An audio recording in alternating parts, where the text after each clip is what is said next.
Hey, good morning, everybody. Welcome to Second Cup of Coffee. Pastor Tom with you. We're kicking off a new series called Pilgrimage. Pilgrimage.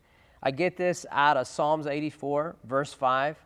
Blessed is the man whose strength is in you, you being God, whose heart is set on pilgrimage.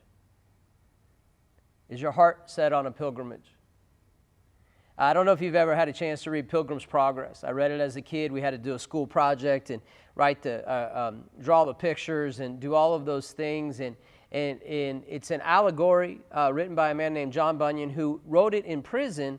And he was in prison because he was preaching the gospel without a license.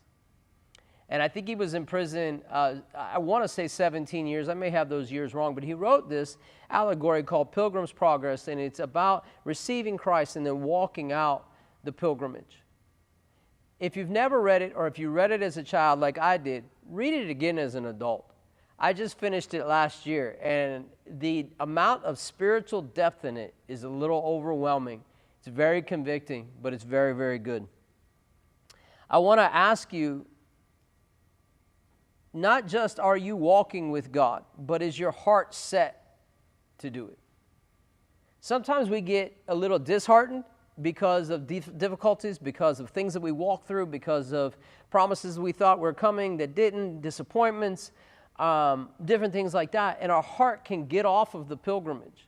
Our heart, we're still walking with God, but we're not really set on it. Have you ever maybe got mad at somebody, and maybe in your family, and while you're still quote unquote family, you're not really sitting next to them at Thanksgiving? You kind of maybe just email them a gift card instead of going to their birthday party. Why? Because my heart isn't set because maybe a fracture has happened, or disappointment, or something along that line. As we walk through these weeks, this month, I really want to challenge you a little bit to find out where your heart is, and am I set on the pilgrimage? And if I'm not, why?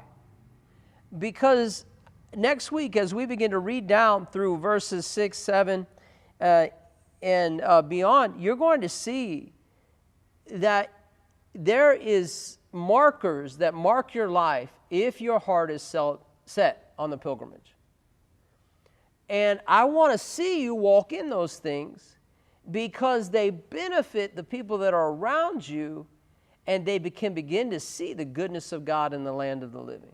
So tune in next week. Grab a hold of this, though, this week. God, is my heart still set on the pilgrimage, or am I just maybe going through the motions?